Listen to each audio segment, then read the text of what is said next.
libre du péché, libre du péché, et des cris, oh, que des cris, que des chants, oh, quand les rachés s'assembleront.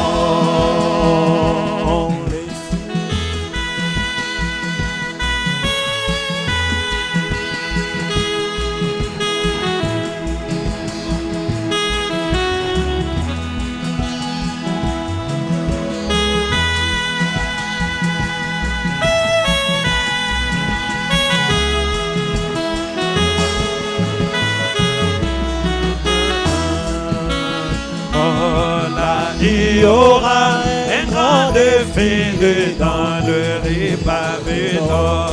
quand les rachés s'assembleront. Oh oui, oh quelle musique, oh quel chant retentiront dans la nuit. Quand les rachés s'assembleront. Oh, quand les rachés s'assembleront. Alléluia, Blanc comme neige, libre du suis libre du péché. et des cris, Oh, que des cris, que des chants là-haut. quand les rachés s'assembleront. Oh, j'entends quand les rachés s'assembleront. Alléluia, Blanc comme neige, libre du oh, libre du péché. et des cris, Oui, que des cris, que des chants là-haut. quand les rachés s'assembleront. Oh, les saints chanteront la rédemption à vive haute voix. Quand les rachés s'assembleront. Les anges l'écouteront seulement, ne pouvant pas la chanter. Quand les rachés s'assembleront. Oh, quand les rachés s'assembleront. Alléluia, Blanc comme neige, libre du oh, libre du péché. que des cris, Oh, que des cris, que des chants là-haut. quand les rachés s'assembleront. J'entends quand les rachés s'assembleront. oh, alléluia, Blanc comme neige, libre du oh, libre du péché. que des cris, Oh, que des cris, que des chants là-haut. quand Les sauveurs rachés s'assembleront. Oh, les sauveurs donnera l'ordre de préparer le festin. Quand les rachés s'assembleront. Nous entendrons son appel, venez-vous, bénis du Seigneur. Quand les rachés s'assembleront. Quand les rachés s'assembleront. Blanc comme neige, libre du péché. que des cris, Que les chants là-haut. Je suis pèlerin étranger.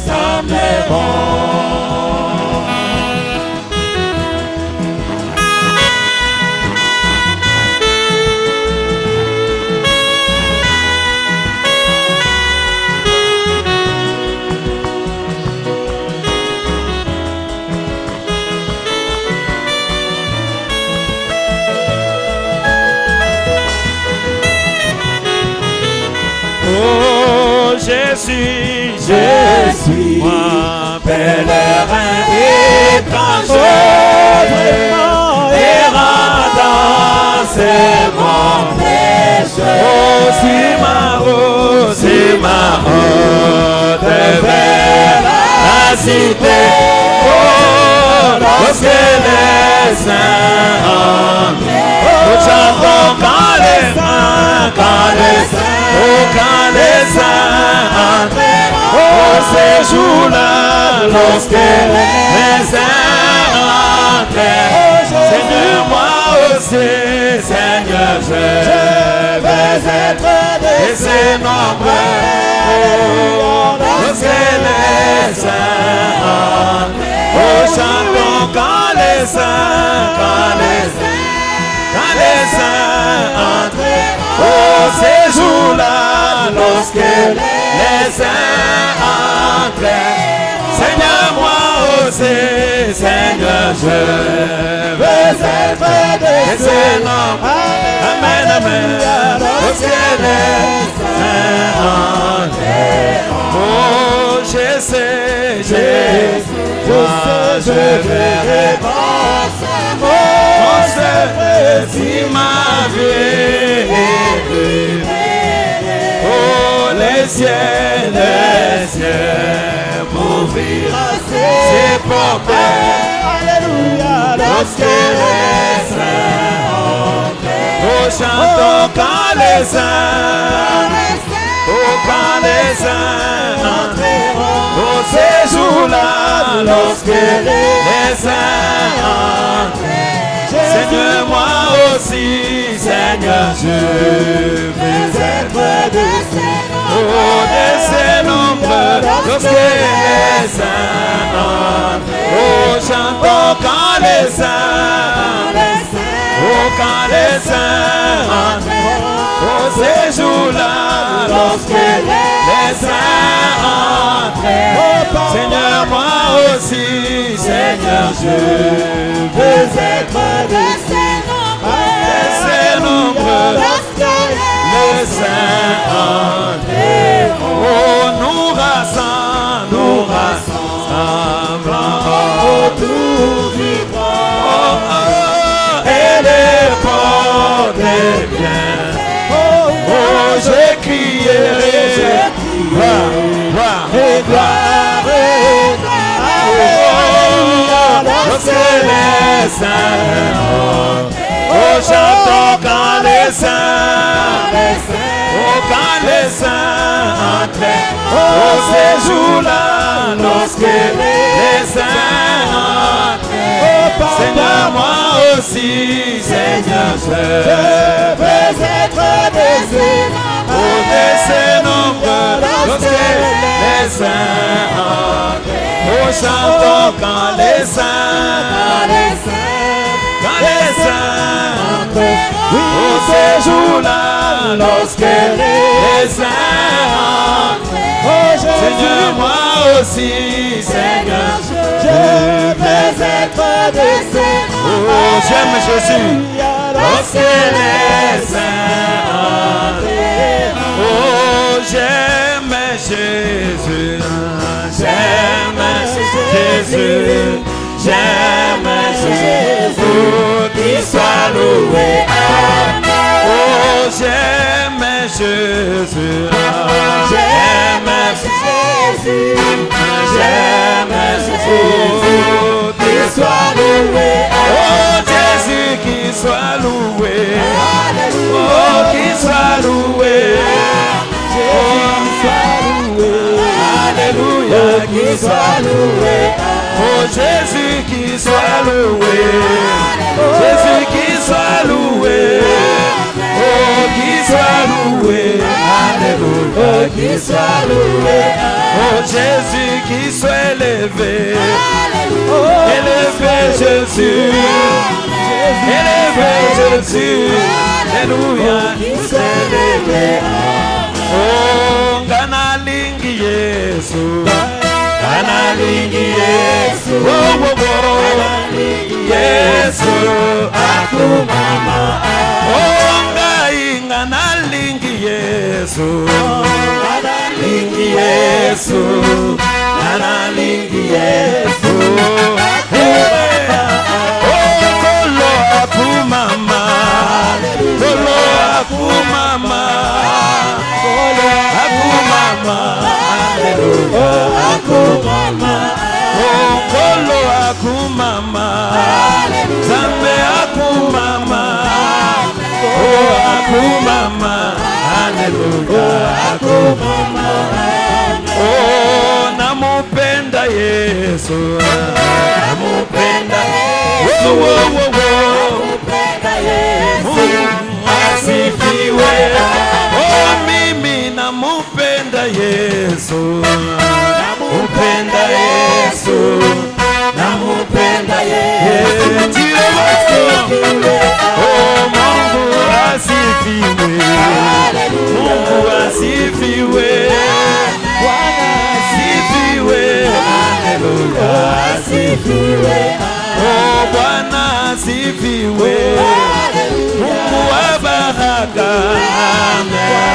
asifiwe, haleluya asifiwe, oh mukalenga wa buto, mukalenga wa Zambi wanje, mukalenga wa butumbya tumbishibwe, oh mukalenga wa buto, mukalenga wa buto, mukalenga wa tumbishibwe, oh Yesu wakutuma kula waye, kwebela moyo wanje, Yesu tumbishibwe, haleluya tumbishibwe, Yesu nganga mutamba bafabwe, tumbishibwe, atumbishibwe, haleluya tumbishibwe, oh mukalenga wa buto.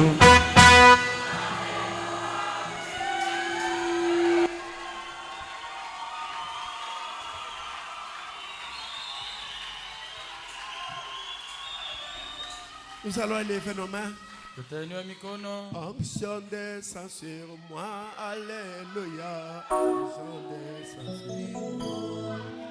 Oh, onction descend, descend, alléluia. Alléluia. Les jours de Pentecôte, onction descend sur moi. Oh, comme les jours de Pentecôte, onction descend sur moi. Jésus parlait encore, alléluia. Jésus parlait encore. Oh, oui, Jésus agit encore, alléluia. Jésus agit encore. Alléluia. Comme les jours de Pentecôte, Jésus agit encore. Comme les jours de Pentecôte, Jésus agit encore.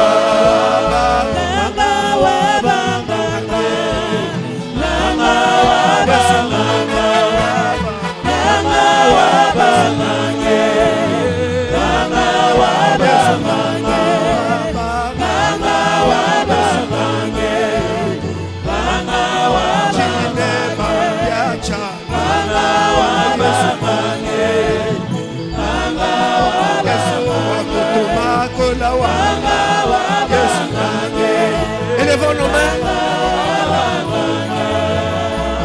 Réclamons la puissance de Dieu. Prions le Seigneur.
Fait Seigneur, mais mon âme m'a fait.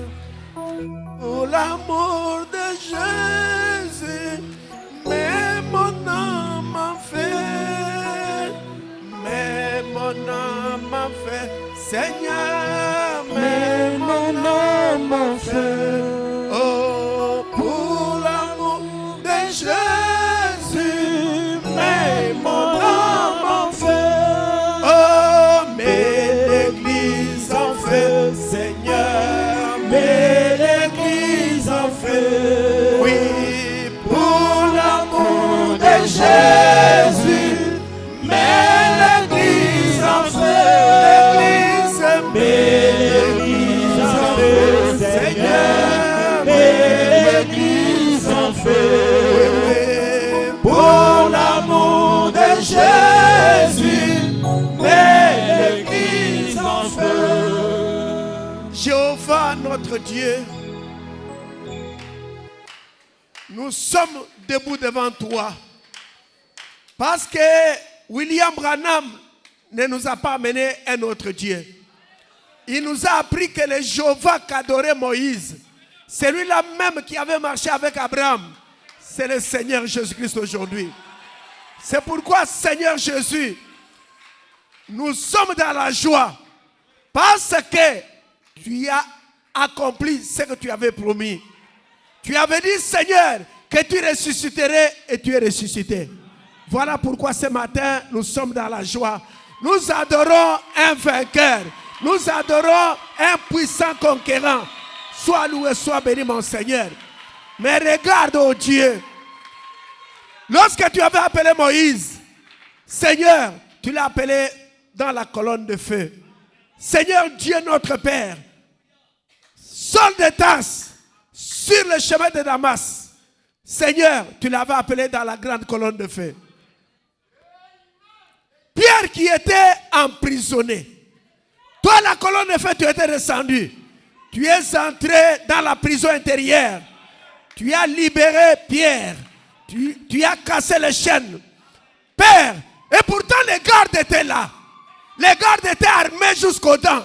Mais ils n'ont pas compris que le surnaturel, le Dieu surnaturel était entré pour faire son travail, libérer son serviteur. Et je crois que c'est la même colonne de feu qui est descendue aujourd'hui.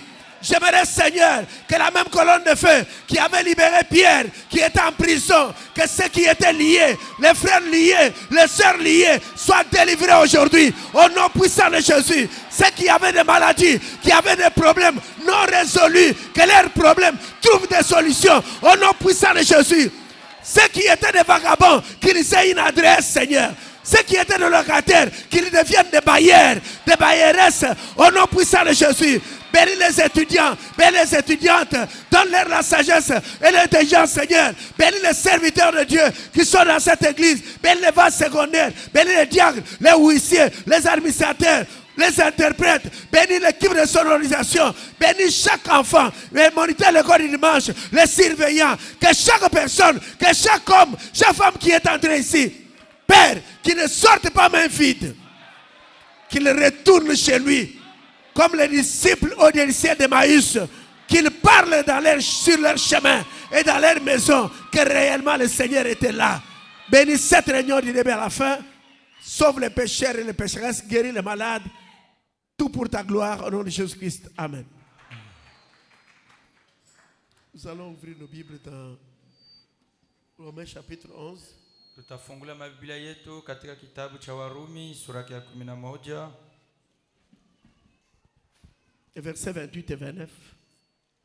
Mstari ya 28 na 8 na 29. Romains chapitre 11, versets 28 et 29. Warumi 11, 28 na 8 na 29. Lisons ensemble. Tusome sisi wote pamoja. En ce qui concerne l'évangile, ils sont ennemis à cause de vous, mais en ce qui concerne l'élection, ils sont aimés à cause de leur Père. Car Dieu ne se répand pas de ses dons et de son appel. Que le Seigneur ajoute une bénédiction à sa parole. Bwana aongeze mabaraka kusoma neno lake. Mnaweza kuketi. Je vais ajouter Apocalypse 10 verset 1. Taongeza kitabu cha Ufunuo sura ya 10 mstari ya kwanza. Apocalypse chapitre 10, Ufunuo 10 verset 1. mstari ya kwanza.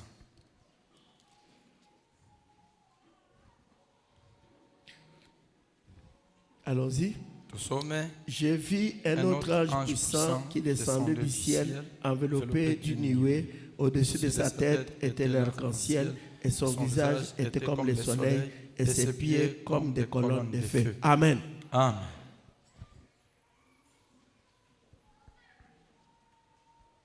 Nous avons encore des réunions ici. Tuko tena na mamkusanyiko yenye tutafanya hapa. Nous allons commencer le 18. Tutaanza mu ile tarehe ya 18. Ça prendra 4 jours. Itatubeba masiku 4. Commencerons le 18, le Tutaanza ile 19. tarehe siku na 8, siku na 9. Et le 18, c'est un jeudi. Na ile Si je ne me trompe itakuwa pas. ni msiku wa kazi 4. Kama sijidanganye. Jeudi, vendredi, Kazi 4, mkazi 5, samedi, muposho et nous terminerons dimanche. na tutaimaliza msiku ya yenga. C'est pourquoi je souhaite que nous puissions faire comme ce que nous avions fait aux réunions passées ici. Ndio kwa maana mimi napenda tufanye yenyewe kama hivyo tulifanya hii mamkusanyiko ilipita hapa.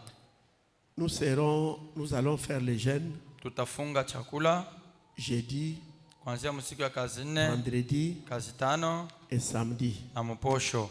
Dimanche matin, Na siku ya yenga asubuhi, si vous voulez manger le foufou, vous allez manger. kama mnapenda kula bukari mtakula. Mais si vous sentez que vous n'êtes pas poussé de manger, Lakini kama mnasikia sema amsukumiwe kula, sinon nous ferons les jeûnes de 3 jours, jeudi, vendredi, samedi. lakini tutafunga chakula masiku 3, mkazi 4, mkazi 5 na muposho. Et nous allons réclamer les âmes perdues. Na tutadai manafsi yenye haiamini. Et nous allons réclamer la guérison des malades. Na tutadai uponyaji wa wagonjwa. Et le pasteur Etienne m'a dit, Pasteur Etienne ananyambia hivi, il faut inviter les malades et même les muets. inabidi kualika wagonjwa hata wenyewe wasemaki wabubu. Alors pour que ces réunions soient un succès, Sasa juu tupate mafanikio kwa ile mkusanyiko, nous devons nous jeter à la brèche. sisi tunapasha kutetea ama kujitupa mlangoni. Nous devons prier Tunapasha kuomba pour que notre Dieu puisse entrer en scène. ili Mungu wetu apate kutenda. Amen. Amen. Ne pensez pas que nous ne servons pas Dieu. C'est cette manière-là que nous servons tous Dieu et de plusieurs manières encore. Shuwazia sema amtumikie Mungu. Ni muile namu na sisi wote tuko tunamtumikia Mungu. Pour ce matin, Jua hii asubuhi nous allons parler d'un sujet.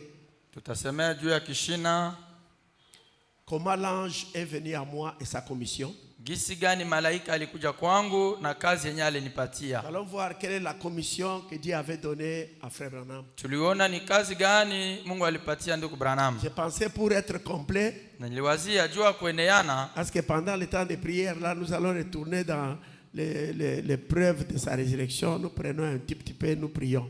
juu muile wakati ya maombi tutarudia muile ile maadibisho ya kufufuka kwake, na tutaanza beba nuta kidogo na tunaomba. Nous avions parlé de Marc 16.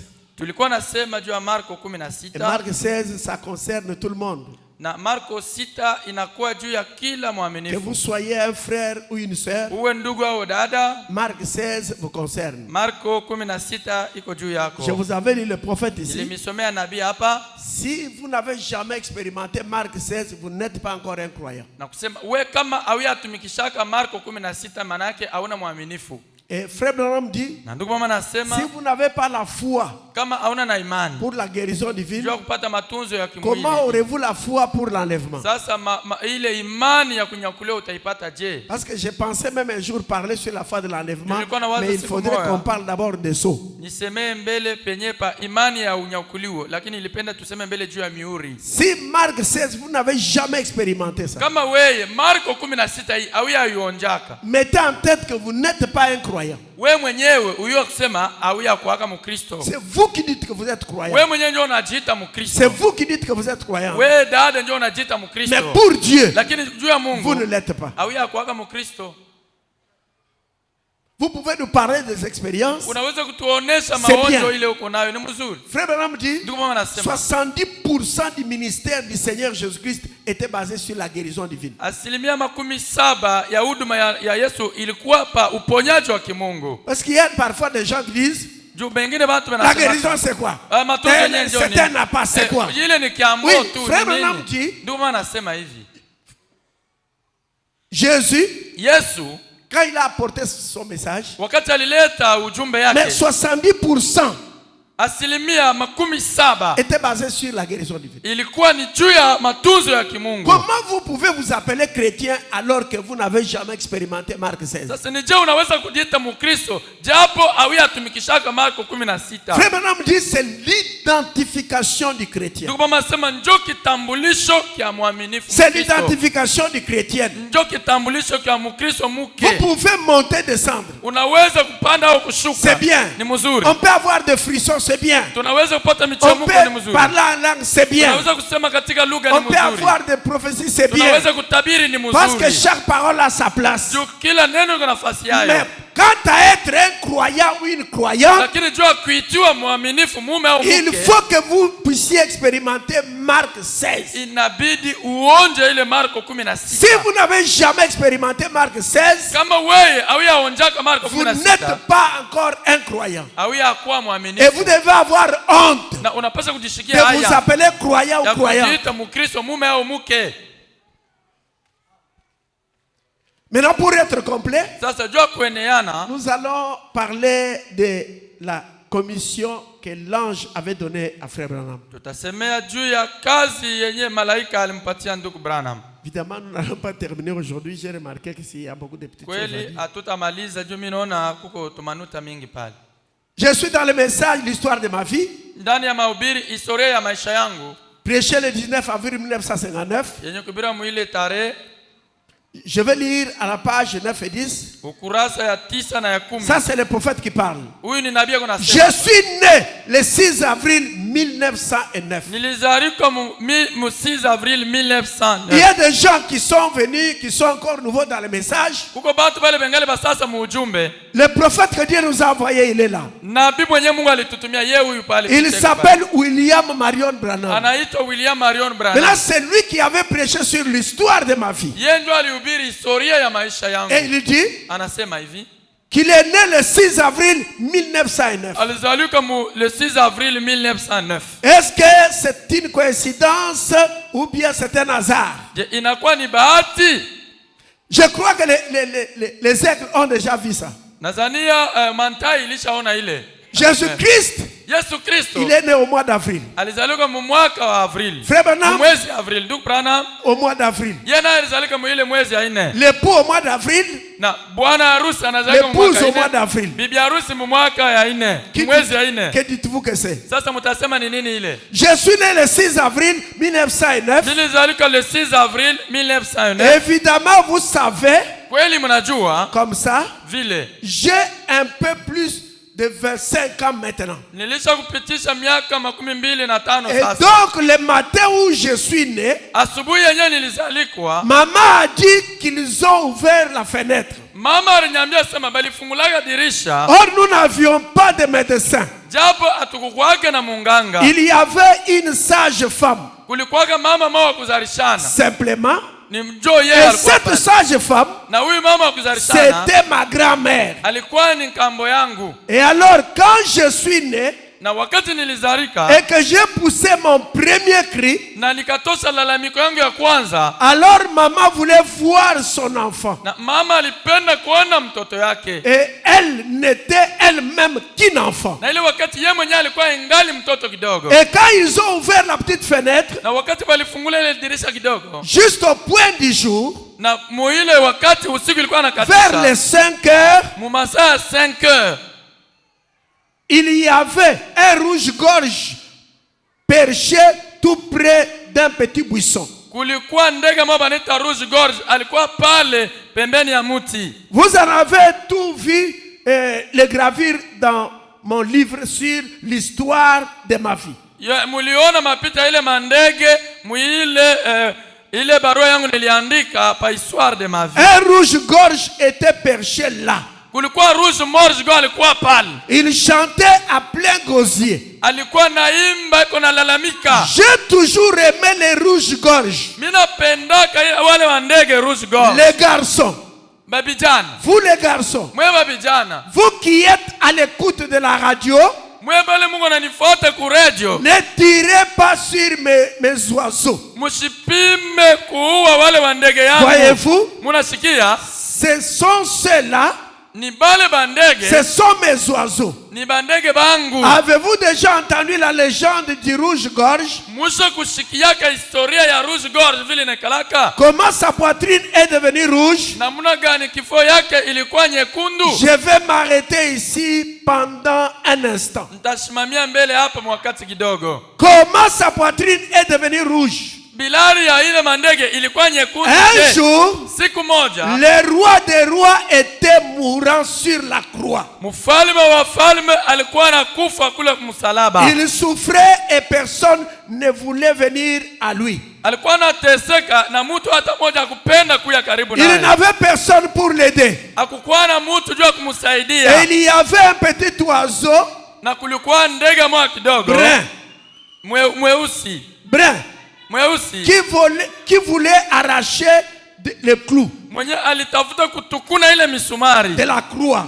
na kule kutosha Il kumisumari. volait vers la croix sans arrêt. Alikuwa analuka mbio bila kuchoka. Et il tirait sur le clou. Na alikuwa anakokota misumari. Il était trop petit pour les arracher. Lakini ule ndege alikuwa kidogo sana na hakuweza kutosha misumari. Et sa petite poitrine est devenue tout rouge.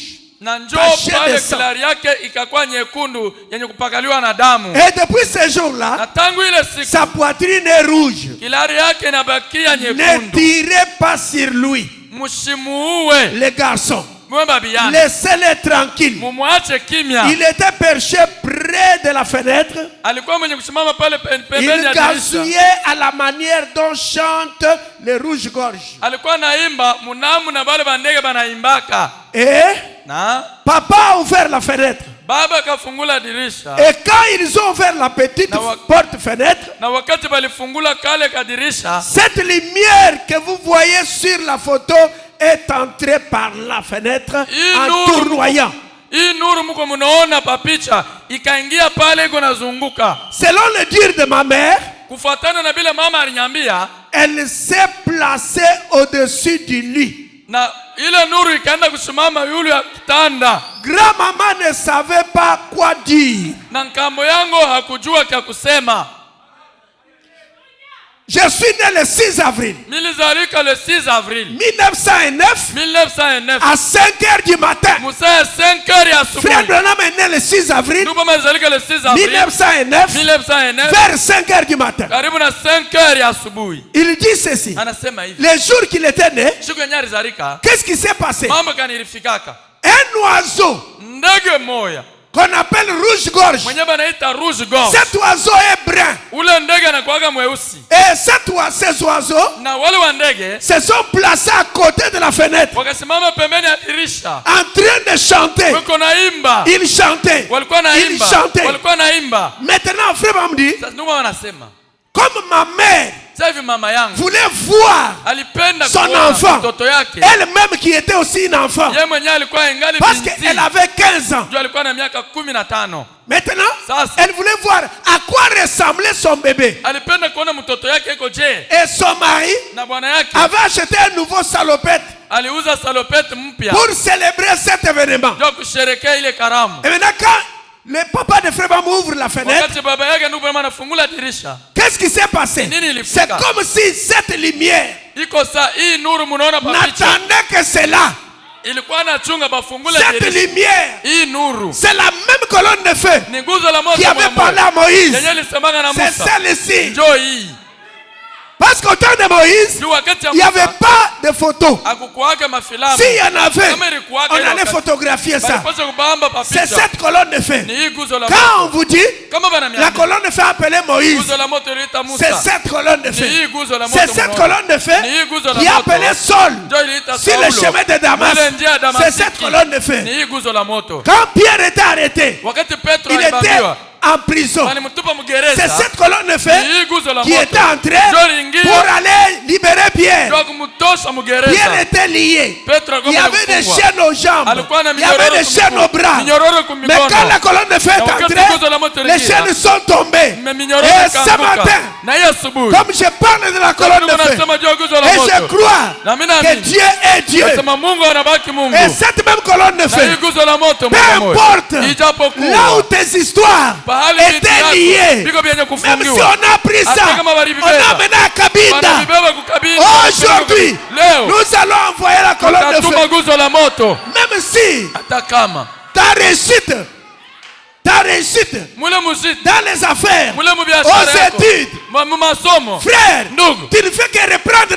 mpaka narudiria masomo kuna shindwa. Il y a quelqu'un aujourd'hui, Leo hii kuko mtu la colonne de feu, nguzo la moto peu importe, ijapokuwa même si la tombe était hata creusée, kama basi uchimbula kaburi cette colonne de feu hii nguzo qui la avait libéré Pierre, yenye ilitoshaka va te Petro libérer. mgereza, itakutosha. toi qui as perdu la vie de Wewe prière, mwenyewe unapoteza toi maisha qui ya as maombi. perdu la joie du Wewe mwenyewe salut, unapoteza furaha ya la wokovu. colonne de feu, Nguzo la moto même si tu dors, hata kama uko nalala tu entends des choses unasikia qui vitu circulent sur les vinatokea pa tôles. malata. Aujourd'hui, Leo. quand tu vas Pale rentrer, utarudi tiens-toi au milieu de ton salon. simama katikati mule msalo Dis, yako. je crois Sema mimi que cette naamini. colonne de feu Sema hii nguzo n'est la pas moto restée à l'église. haikubakia mkanisa. Elle est avec moi Iko na ici. mimi hapa. Seigneur, Bwana. occupe-toi de ce qui se passe sur les trônes. Angalia hii mambo Occupe-toi inapitia de mes hapa. études. Angaikia masomo yangu. Dieu ne peut pas sauver quelqu'un contre sa volonté. Mungu asiwezi kuokoa mtu kulingana na mapenzi ya Si yule vous mtu. croyez aujourd'hui Kama leo hii que unaamini c'est la fin, asema ni mwisho, que c'est votre délivrance, asema ni ufungulivu vous yako, serez délivré. utafunguliwa. Il y a des péchés Kuko que vous manzana n'arrivez pas à abandonner. ile haufika Vous mkuacha. connaissez vous-même. Wewe mwenyewe La unajua. masturbation, Masturbation, les mensonges, Bongo. l'orgueil. kiburi. Mais cette colonne de feu Sasa hii nguzo qui la avait moto libéré Pierre, yenye ilitoshaka elle peut Petro vous libérer mgereza. aussi. Inaweza Est-ce que kukutosha vous croyez mgereza. ça? Mnaamini vile? Quand le père de frère m'ouvre la fenêtre, Pale baba yake ndugu pama anafungula dirisha, cette colonne de feu entre. hii nguzo la moto inaingia. Elle se tient au-dessus du bébé. Inasimama yule pale mtoto alikuya. Le jour de ma naissance, Siku ya kuzalika kwangu il n'y avait rien. hakukuwaga kitu Pas kilifanyika même un vile. songe, Hata ndoto, pas même une vision, hata ono, pas même une prophétie. hata utabiri Mais le fulani. jour que cet homme était né, Lakini siku huyu Bwana alizalika, cette colonne de feu, hii nguzo la moto le retour de la colonne de feu, Kurudia c'est kwa un nguzo la mystère moto. révélé siri aujourd'hui. yenye kufunuliwa leo. La colonne de feu est venue, Nguzo la moto inakuya, elle est entrée, anaingia, le bébé était couché là. mtoto alikuwa pale. Elle a d'abord tournoyé dans la salle. Nguzo la moto inazunguka mbele mchumba. Il n'était pas des religieux. Hapakukuwa batu Il ne bakijini, comprenait rien. hapakuanza kuelewa Il mambo savait yanafanyika, quoi dire. hapakujua kya La kusema. colonne de feu a d'abord tournoyé Nguzo la dans moto la salle. inazunguka mbele munyumba, Et après, kisha elle s'est tenue au-dessus ndio du bébé. inasimama yule ya mtoto. Mais qu'est-ce qui s'est passé? Nini Pendant ilifanyika? ce temps-là, Ile wakati il y avait à la fenêtre kulikuwa pa les dirisha rouges-gorges ile wale wa qui ne ndege faisaient que rugo. chanter. Beko naimba, Qui ne faisaient que beko chanter. naimba. Frère Branham dit, Ndio mama anasema à la naissance d'un roi, mkuzaliko kwa il mfalme y a toujours des chants. kuna kuwaga nyimbo. Vous êtes avec moi? Mungu ananisikia? Pourquoi m'avez-vous pris? Jua nini Vous mulinibeba? m'avez élevé, vous Munanyanyakua, m'avez mis en haut comme ça, munaniweka yulu hivi sur une place élevée. pa hii fasi yenye Oh, mais tu ne kunyanyuliwa sais hivi. pas, Au mais iwe, sur terre tu étais un chef. wewe pa dunia ulikuwa shefu. Chef William Branham. Shefu William Branham. Amen.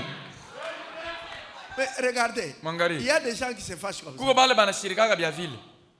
l'homme, il est le chef de la femme, là oui. Kama tunasema bwana ni chef wa bibi. Écoutez-moi bien. Munishike mzuri. Il est le chef et le roi de cet âge. Yeye ndio chef na mfalme wa hiki kizazi. Mais Paul, lakini Paulo était le chef et le roi de son alikuwa âge. chef na mfalme wa ile wakati yake. Mais Jésus-Christ Lakini Yesu Kristo est le chef ni chef et le roi de tous les na âges. mfalme wa wakati yote. Vous êtes avec moi? Muna nishikia? Ça, je vais vous lire. Hii mwache nimisome. Juu mimi naona sasa iko ya nguvu sana. Mtu mwingine ataanza kusema, je suis dans le message, pourquoi fallait-il que ça soit les bergers, paragraphe 101. Ndani ya mahubiri, jua nini lipendeza ikuwe wachunga kondoo, paragraphe ya 101. Remarquez, Tazameni, ces sujets doivent chanter pour lui. Batu yake banapaswa kumwimbia. Et ces sujets en ce temps-là, c'était ses anges. Na batu yake mwile wakati ilikuwa ni bamalaika. Ils chantèrent à l'intention de ces bergers qui devraient apporter son message. Barimbiaka wale wachunga kondoo wenye walipaswa kuleta ujumbe yake. Quand Jésus était né, wakati Yesu alizalika, les anges sont descendus bamalaika en balishuka train de chanter. Wako naimba, Hosanna, Hosanna, béni soit celui abarikiwe qui yule vient de naître. mwenye anakuja Hosanna. Hosanna. Quand nous étions dans les dénominations, Wale tulikuwa mu mazehebu, on nous disait Balikuwa que wanatuambia les sema, anges bamalaika chantaient pour Jésus, balikuwa naimbia Yesu, pour Emmanuel. juu ya Au Emmanuel. temps du soir, Wakati ya jioni, la colonne de feu est nguzo la venue moto na pour kuja interpréter kwa kutafsiri et l'Ancien et Agano le Nouveau la Testament. Kale na Agano Frère Jipya. Branham dit, Ndipo maana nasema, ces anges, Bale pour bamalaika, la première fois, mara ya kwanza sont descendus Balishuka sur la terre. badunia, Ils chantaient balikuwa naimbia. pour qui? Balikuwa naimbia Pas pour Jésus. hapo kwanza kuimbia Yesu. Les anges chantaient Bamalaika balikuwa pour les naimbia bergers. bachunga kondoo. Pourquoi? Juu ya nini? Parce que ce sont les bergers Juu bachunga qui devaient kondoo apporter le message. ndio balipaswa kwenda kuambia bengine.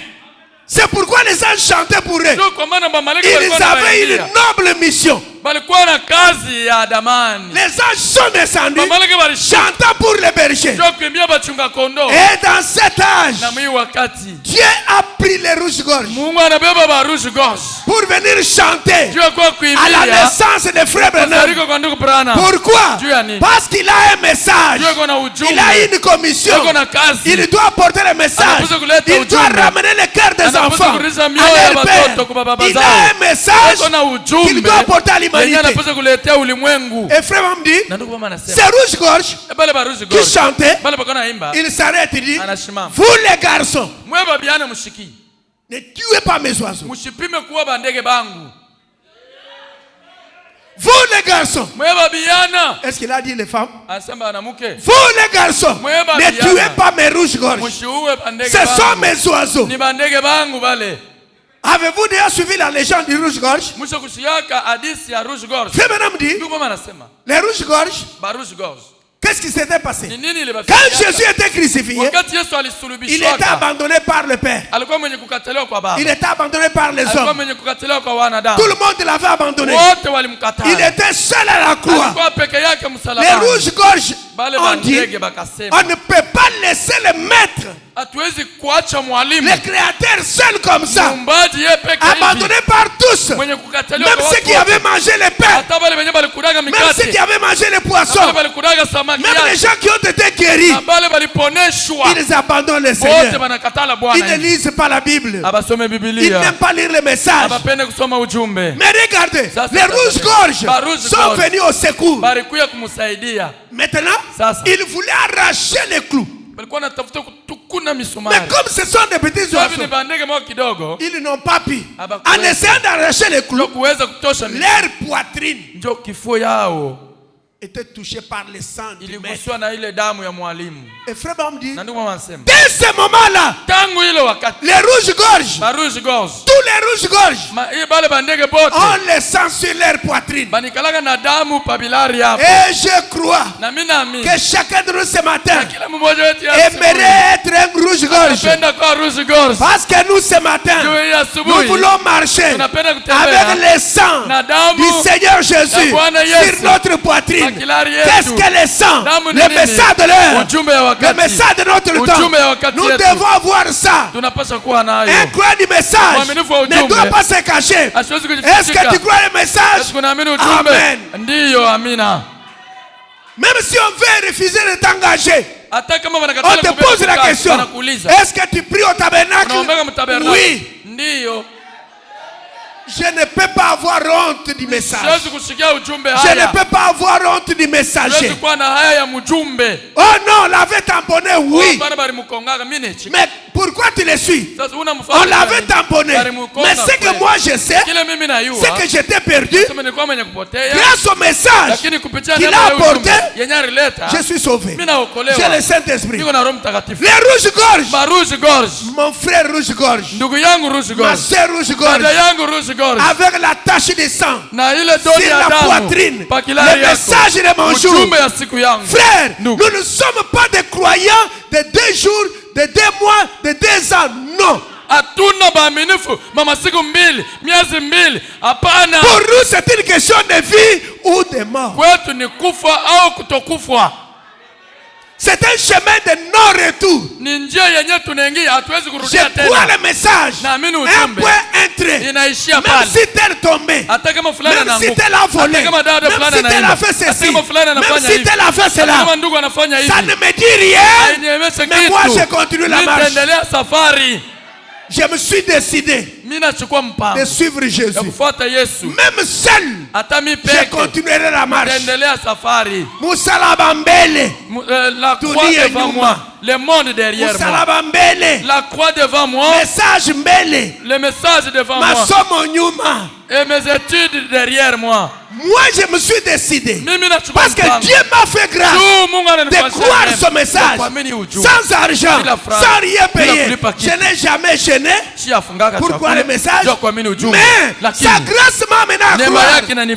Elle a une grâce, que si elle est reconnue comme grâce, j'implore la grâce de Dieu sur toi, que Dieu te fasse grâce.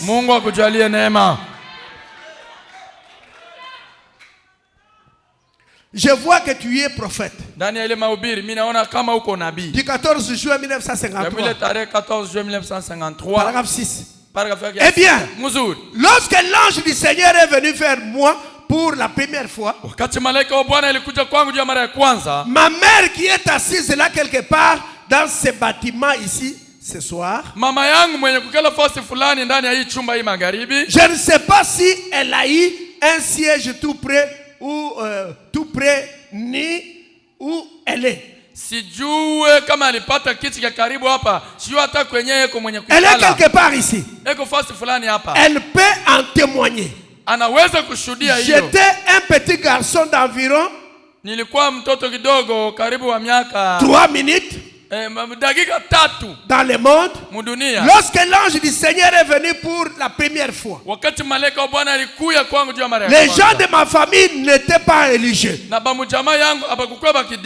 Nous habitions dans une petite cabane dans des montagnes de Kentucky. Vous avez cela dans les livres. Alors il est venu là, et tout au long de la vie, il y a eu quelque chose qui m'a annoncé des événements avant que cela arrive. Eh bien, ce n'était pas parce qu'il n'y avait rien qui me faisait mériter cela. C'est parce que Dieu avait ordonné que cela soit ainsi. Les dons et les appels sont sans repentir. Est-ce vrai? La Bible le dit.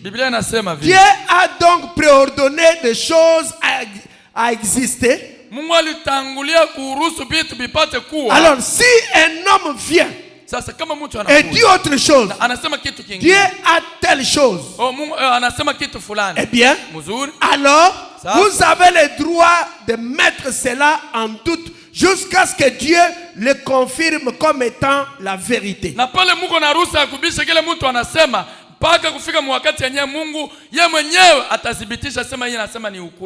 dit qu'il n'était pas des religieux. Mais qu'est-ce qui s'est passé? Cette colonne de feu est arrivée 3 minutes après la naissance de frère Branham. 3 minutes.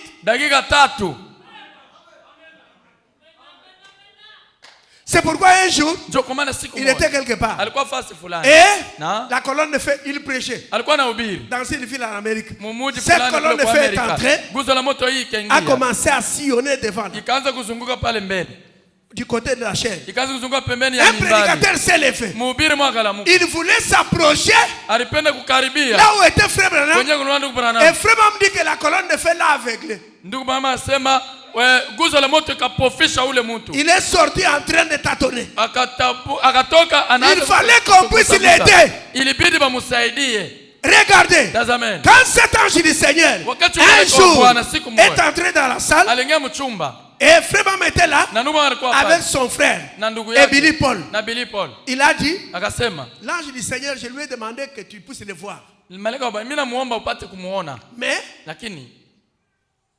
quand je vais enlever l'oreiller, regarde là, du côté au coin là. Quand frère Branham enlève l'oreiller sur le visage de Billy Paul, Billy Paul le raconte qu'il avait serré fortement son père parce que lui, il n'était pas créé pour supporter cette présence.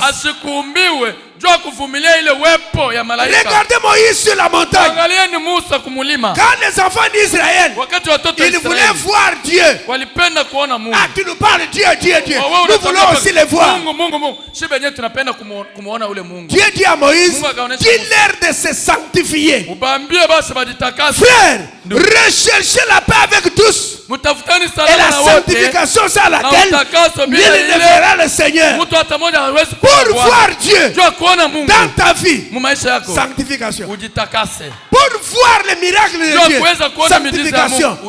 On ne voit pas Dieu dans les péchés. Parfois tu te demandes, je voyais des choses qui s'accomplissaient. J'avais des songes qui s'accomplissaient. Je voyais des visions. Mais au jour d'aujourd'hui, je ne vois rien. Dieu n'abandonne pas les gens. Ce sont les gens qui abandonnent Dieu. Regarde seulement ce qui est arrivé dans ta vie. C'est ce qui a fait que tu ne vois plus rien. Et la parole de Dieu dit, revenez à moi, je reviendrai aussi à vous.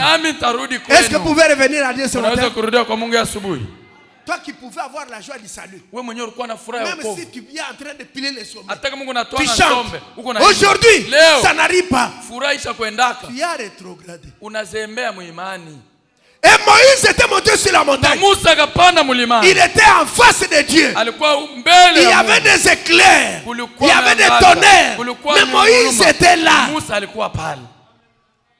Et Dieu a dit à Moïse, dis aux enfants d'Israël, si quelqu'un touchait la montagne, il va mourir. Ils ont fui. Comme il y avait des éclairs et des tonnerres. Quand Moïse était descendu, il était sain et sauf. Moïse était créé pour supporter cette présence. Et Israël a dit à Moïse, dis maintenant à Dieu, nous, s'il a quelque chose à nous dire, qu'il passe par toi. Il te parle toi, toi tu viens nous dire. Parce que nous ne voulons pas que lui parle. Nous risquons de mourir. Frère, si Dieu était descendu dans cet âge, lui-même, pour parler à ce monde, qui allait écouter? Qui allait écouter? Mais regardez ce que Dieu a fait. Il a envoyé un prophète, un bout d'homme qui n'a même pas beaucoup étudié. Et lorsque Frère parlait, mes frères, les gens qui étaient spirituels, ils comprenaient que celui-ci c'était un homme, mais pas comme tous les hommes. Suivez le témoignage de Tommy Osborne. Paix à son âme. Tommy Osborne nous dit, ces jours-là quand je suis entré dans la salle, j'attendais, on était nombreux. Frère, on devait prêcher. Quand il est entré, j'ai vu Cette fois-là encore, ile mara tena j'avais vu Jésus en vision. nilionaka Yesu muonyo. Mais ce jour-là, j'ai vu encore Jésus dans un homme appelé William Branham. Amen. Frère, même quand il prie pour les malades, il priait pour une femme. Et regardez, il dit à la femme, n'aie pas peur, c'est sa présence. Cette colonne de feu, à 3 minutes de sa naissance, la colonne de feu est 3 minutes. Toi et moi, quand nous étions nés, qu'est-ce qui s'était passé? C'est pourquoi, si quelqu'un bénit un frère, si Dieu bénit un frère, nous devons bénir Dieu. Si Dieu élève un frère, nous devons l'élever. Vous croyez ça? Un frère achète un avion. Nous n'allons pas bénir Dieu. Nous n'allons pas remercier le Seigneur. Si Dieu élève un frère, il devient un grand homme. Un grand homme d'affaires. Nous allons dire, Dieu a élevé cet homme. Et nous allons aussi le soutenir. Est-ce que vous dites Amen? Dieu a élevé un homme dans cet âge. William Branham. Frère, quand les gens l'adorent, ce n'est pas pour rien. Depuis que le monde existe, il n'y a jamais eu un prophète. Depuis Enoch jusqu'à ce jour, il n'y a jamais eu un prophète comme William Branham. Et c'est pourquoi il disait, regardez Jésus, dans son ministère, il a fait des choses. Mais c'est lui-même Jésus qui a dit, celui qui croira en moi, il va faire les choses que je fais et il va le faire davantage. Et frère Branham dit, je vous avais lu ça ici, il dit, Jésus-Christ de Nazareth a fait des choses dans mon ministère qu'il n'a jamais fait dans son ministère. Et c'est pourquoi il va loin, il dit, Jésus de Nazareth a eu plus de succès dans mon ministère que dans son ministère à lui. Est-ce qu'il y a des croyants ici? Est-ce qu'il y a des croyants ici? Croire ces choses, dire amen à ces choses, voilà la purification. Et ça enlève même l'amour du monde. Si vous écoutez ces choses et que vous rentrez, vous allez regarder les matchs, vous regardez les films. En tout cas, vous n'êtes pas dans la présence de Dieu. C'est pourquoi le prophète appelle cet âge l'âge d'or. L'âge du Seigneur, la colonne de feu qu'on ne voyait plus est revenue aujourd'hui. Amen.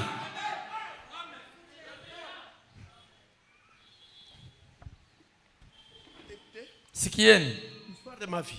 Historia ya maisha yangu. Page 13. Ukurasa ya 13. Je me suis arrêté sous un arbre. Nikasimama chini ya muti. Et j'étais assis là. Nilikuwa mwenye kukaa pale. À brayer. Niko naomba. Je brayais. Nilikuwa na tompola. C'était en septembre. Ilikuwa ni parce que je voulais aller à la pêche. Nilipenda kwenda kuloba samaki. Il fallait que je remplisse plusieurs cuves d'eau avec des petits seaux à mélasse. Na mambeketi yote ile. À peu près haut comme ça. Na niyaze vile. D'un demi-gallon. Karibu na ntuku. En effet, na kisha, je n'étais qu'un petit gars d'environ 7 ans. Nilikuwa mtoto kidogo wa miaka 7. Je l'ai versé dans une grande cuve. Nilikuwa na shota ile mai mbeketi, nilienda kumwanga muntuku. Ensuite, j'ai retourné en chercher 2 autres. Kisha nilikuwa narudia na tumambeketi mbili, mimi nenda kushota. Et je revenais. Na mimi narudia. Je les tirais à la pompe. Na nilikuwa na ikokota ku pompe. C'est de cette eau-là que nous avions. Na ni ile mai ndio yenye tulikuwaga nayo. Nous avions cette nuit-là. Na ndio ile tulikuwaga nayo. Et ils allaient distiller une cuvée de whisky de maïs. Na ile mai balitafuta jua kuipiga nayo pombe. Ces hommes-là avec papa. Na bale bantu pamoja na papa. À la maison. Munyumba. Alors je pleurais. Na nilikuwa nalia. Et tout à coup, na kwa ghafla j'ai entendu un bruit comme un tourbillon. nikasikia makelele moja kama vile pepo kubwa. Quelque chose comme ceci. Kitu moja kama vile zuruba. Ça faisait ilikuwa nafanya makelele hivi. Juste un bruit comme ça. Makelele moja vile. Eh bien, Muzuri. le temps était très calme. Na ile wakati hakukuwa hata pepo. Et j'ai regardé autour de moi. Na nikaangalia pembeni yangu. Et savez-vous ce que c'est? Mnajua ilikuwa ni nini? Un petit tourbillon. Ilikuwa ni ile zuruba Je kidogo. crois que vous appelez ça des petits cyclones. Nadhania mnaita ile cyclone. En automne, Mwile mwezi ya kumi. dans les champs de maïs, vous savez, ils ramassent les cyclones là, ramassent les feuilles et tout en automne là. Ile pepo wakati nakuyaka inaangushaka mayani na ile mindi na bingine. Quand les feuilles commencent juste à changer de couleur, wakati ile mayani inaanza kubadilisha rangi, j'étais sous un grand peuplier blanc. Nilikuwa chini ya mti mnene mweupe qui se trouvait à peu près à mi-chemin entre la grange et la maison. Yenye ilikuwa katikati ya ndia, katikati ya mtoni na kunyumba. Et j'ai entendu de ce bruit. Na nikasikia ile makelele. J'ai regardé autour de moi. Nikaangalia kando kando yangu. C'était aussi calme que ça l'est dans cette pièce. Yote ilikuwa kimya paka hivi ile iko ndani ya hii chumba. Pas une feuille qui bougeait nulle part. Hakukuwa tariani kuna tingizika fasi ni rien. Au kitu kingine. Je me suis dit, d'où vient ce bruit? Sasa hii makelele inatokea wapi? Eh bien, j'ai pensé, ça doit être loin d'ici. Inapaswa kuwa inatokea ni mbali na hapa. Je n'étais qu'un gamin. Nilikuwa ningali mtoto kidogo. Et ça faisait de plus en plus de bruit. Na makelele ilikuwa inaendelea na ilikuwa inaongezeka. Page 14. Eh bien, j'ai recommencé à remonter l'allée. Na nikaanza kupanda ile njia. Et je me suis encore retourné pour regarder ça. Na nikageuka tena jua kuangalia ile. Et à ce moment-là, na ile wakati, une voix humaine, sauti ya binadamu, tout aussi audible que la mienne, a dit, yenye kusikilika kama vile sauti yangu ikasema hivi, ne bois jamais, usikunywe kamwe, ne fume jamais, usifute kamwe, et ne suis jamais ton corps d'aucune façon. Na usisharatike kamwe. Tu auras une œuvre à accomplir quand tu seras plus âgé. Utakuwa na kazi ya kutimiza wakati utakomea. Mais j'ai fait mourir de peur. Na niliuisha wa baba. J'ai failli mourir de peur. Nilitafuta kufa na boka. Vous pouvez vous imaginer comment un petit garçon pouvait se sentir. Muwaze kile mtoto kidogo wa ile miaka 7 anaweza kushikia kisha kushikia sauti. J'ai laissé tomber ce seau. Nikaacha ile mbeketi chini. Et je suis rentré à la maison. Nikarudi mbio aussi vite que j'ai pu. Kwa haraka sana. En criant à tue-tête. Nilikuwa nalalamika na sauti ya nguvu. Boire du whisky. Kunywa whisky. Et des choses comme ça. Na vitu vya vile. Et moi qui transportais de l'eau. Na mimi mwenyewe nilikuwa nabeba maji. À un alambic au même moment. Mumutungi mwile wakati. Et il a dit, na akasema, ne bois jamais. Usikunywe kama ne suis jamais ton corps d'aucune façon. Usichafule kama mwili wako na wanawake. Ça c'est l'immoralité. Hilo ni kukosa adabu. Vous savez, mnajua, et mon enfance, ma vie, na kubutoto yangu na maisha yangu, un jeune homme avec les femmes, kijana na banamuke, et à ma connaissance, na mukujua kwangu, je n'ai jamais été coupable de ça, pas une seule fois. Siafanyaka bila bitu hata siku moja. Le Seigneur m'a aidé dans ces choses-là. Bwana alinisaidia juu nisifanye bila bitu. Comme vous le verrez au fil de mon récit. Kama hivyo mtaiona mu historia. Et donc, ne bois pas, ne fume pas, ne suis pas ton corps. Car tu auras une œuvre à accomplir quand tu seras plus âgé. Utakuwa na kazi ya kutimiza wakati utakomala. À l'âge de 3 minutes de sa naissance, dakika 3 kisha kuzaliwa kwake, la colonne de feu est entrée. Nguzo la moto ikaingia. À 3 minutes, Après sa naissance, 3 minutes, la colonne de feu est entrée. Mais quand il a eu 7 ans, qu'est-ce qui s'est passé? Il avait l'habitude d'aller pêcher avec ses amis.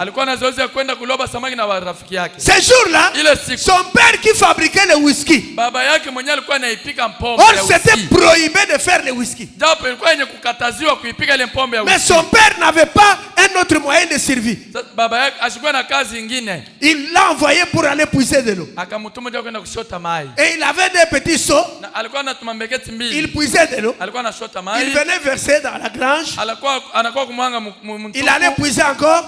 Il vient verser. Une autre fois quand il puise l'eau, il vient avec des petits seaux. Il dit, je me repose un peu. En train de brayer. Quoi, mes amis sont partis à la pêche. Papa toujours m'envoyait moi. Moi je n'aime pas ça. Je vais à la pêche avec mes amis. Pendant qu'il brayait. La grâce de Dieu c'est autre chose. Amen. Vous pouvez expliquer la grâce de Dieu? Pourquoi papa a fait ça? Papa ici vraiment, au lieu de me laisser aussi aller pêcher avec mes amis, mais lui, il m'envoie moi transporter de l'eau pour remplir la grange. Pendant qu'il brayait, il a senti qu'il y avait un tourbillon autour sur le feuille. Mais il a regardé. Nous sommes au mois d'octobre. Maintenant, c'est l'habitude. Dans ce mois ici, il y a des petits cyclones. C'est un cyclone seulement. Et quand il continue à brayer, il a senti encore un mouvement. Il regarde. Il ne voit rien. Il voit seulement un petit tourbillon là-haut qui bouge les arbres. Il dit, mais le bruit que j'entends, je pense que ce bruit vient de loin. Or, c'était l'ange du Seigneur. Ce qu'il avait fait avec Moïse. Le buisson était en feu. Moïse dit, ça c'est une vision. Je vais voir pourquoi le feu ne se consume pas. Quand il voulait s'approcher, Moïse, ne t'approche pas d'ici. Porte tes sandales de tes pieds.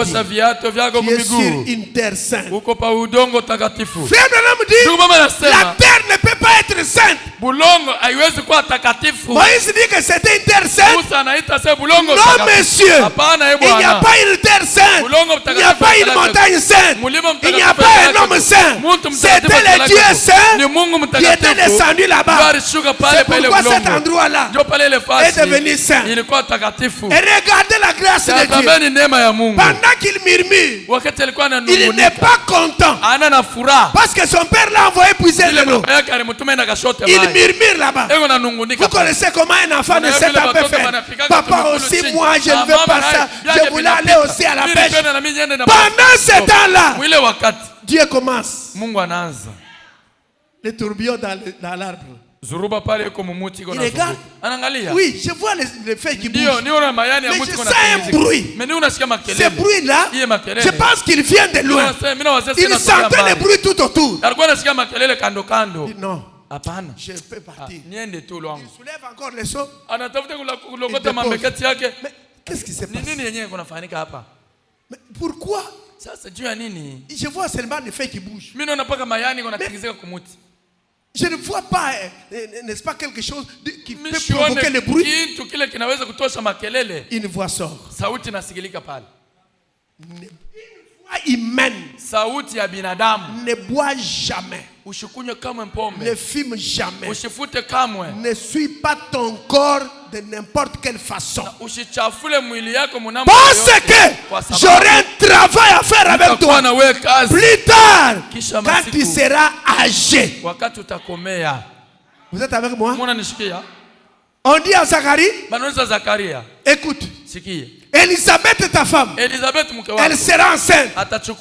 Et l'enfant qu'il va mettre au monde ne boira ni vin ni liqueur enivrante.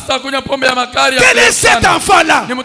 Jean-Baptiste. Il avait l'esprit d'Élie pour ramener le cœur des pères à leurs enfants. Et avant la seconde venue du Seigneur, l'esprit d'Élie sur un autre homme, Dieu lui dit: ne bois jamais, ne fume jamais, ne suis jamais ton corps avec les femmes. Et frère me dit, c'est l'immoralité.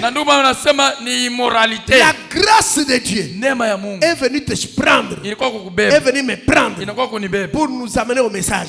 Ce n'est pas notre effort. Regarde le prophète que Dieu nous a envoyé. Dieu lui dit: ne bois jamais.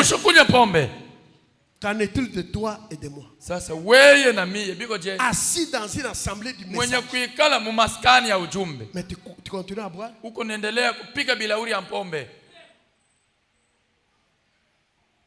Ne fume jamais. Qu'en est-il de toi? Vous avez une citation là où Dieu a dit: vous pouvez boire, vous pouvez fumer, venez me donner. Croyez du message aujourd'hui. Il joue avec la grâce de Dieu. Il piétine la grâce de Dieu. Même si tu parles en langue, même si tu chasses les démons, vérifie toujours ta vie. Compare-la avec la parole. Est-ce que ta vie est en accord avec la parole? Ce jour-là, beaucoup me diront: Seigneur, n'avions-nous pas chassé les démons en ton nom? Seigneur, n'avions-nous pas parlé en langue en ton nom? Je leur dirai ouvertement: ouvriers d'iniquité. Mon frère, aujourd'hui, les gens se sont habitués avec le message. On boit, on fume, on fait des choses. Un croyant du message qui s'enivre. Mais le saint prophète, on lui a dit: ne bois jamais. Il dit: à ce que je sache, je n'ai jamais bu. Un jour, une fille lui a dit: prends aussi une cigarette. Il a dit: moi? Non, moi non. Bon, prends aussi un verre. Non. Tu es une poule mouillée. Moi, poule mouillée. Cette fille veut se jouer de moi. Il a seulement touché le verre. Il a entendu: ouch. Il a jeté le verre. Mais quand il entendait ça, la fille là et ses amis n'entendaient rien. Il n'y a que lui qui entendait. Croyant du message, qu'est-ce que tu entends? Quand tu commences à fumer, qu'est-ce que tu entends? Si tu as Dieu dans ton cœur, pourquoi il ne te parle pas? Croyant du message, quand tu prends le chemin vers l'autel, qu'est-ce que Dieu te dit? Qu'est-ce qu'il y a dans ton cœur? Si Dieu est dans ton cœur, il va te parler. Il a jeté le verre, il a couru. Qu'est-ce que nous pouvons dire à Dieu? Oh Seigneur, aide-moi. Je sais que lorsque Pharaon, avec son armée, était à la trousse des enfants d'Israël, la colonne de feu s'était interposée entre le camp des enfants d'Israël et le camp des Égyptiens. Du côté égyptien, il y avait l'obscurité, et du côté enfant d'Israël, il y avait la lumière. Oh Dieu, interpose-toi entre la bière et moi. Interpose-toi entre la cigarette et moi. Interpose-toi entre la pauvreté et moi. Interpose-toi entre les malédictions de la famille et moi. Il écoute la prière. Dieu écoute la prière. Amen. Je vous dis que Dieu écoute votre prière. Vous devez avoir une expérience. À un moment donné, priez Dieu: Seigneur, j'aimerais que ça s'accomplisse. Quand ça va s'accomplir, tu sauras que Dieu écoute ta prière. Tu n'es pas n'importe qui. Vous n'êtes pas n'importe qui. Laissez-moi vous dire la vérité. Vous n'êtes pas n'importe qui. Je répète, vous n'êtes pas n'importe qui. C'est parce que vous ne connaissez pas ce que vous êtes. C'est pourquoi, même quand vous priez, vous-même vous doutez. Ne doutez pas. Pourquoi nous disons?